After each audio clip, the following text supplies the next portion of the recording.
What do you say to the Chris Bowens of this world and the Anthony Albanese when they go, well, nuclear's too expensive, no one wants to build it, they can't get investors to invest in it, and so it's not an option? What do you say to that argument?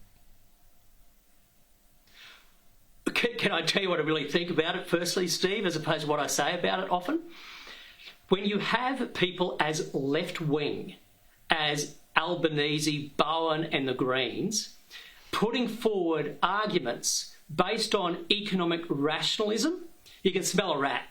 Something isn't right when the far left of Australia starts talking as though they care about economic analysis. The truth is, they've never done the economic analysis. They haven't even done economic analysis on their own policies. So the 43% emissions reduction, no economic analysis by Treasury or the Department. The 82% renewable target, no economic analysis by Treasury or the Department. They don't do economic analysis, but they're trying to lecture Australia on the impact of nuclear in the grid.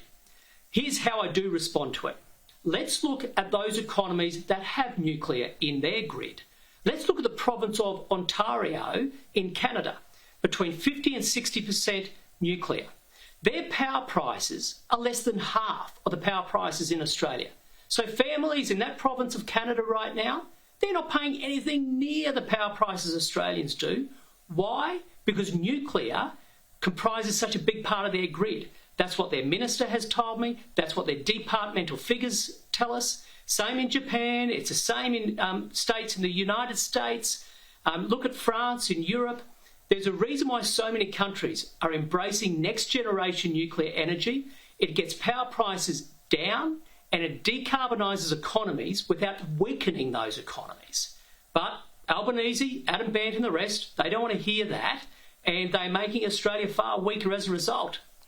Seems like a no-brainer to me, and it certainly seems to me like an election positive for the coalition. Can you promise me that you're rock solid on going down this track, not just talking about it, but if you're to win an election, you'd actually do it?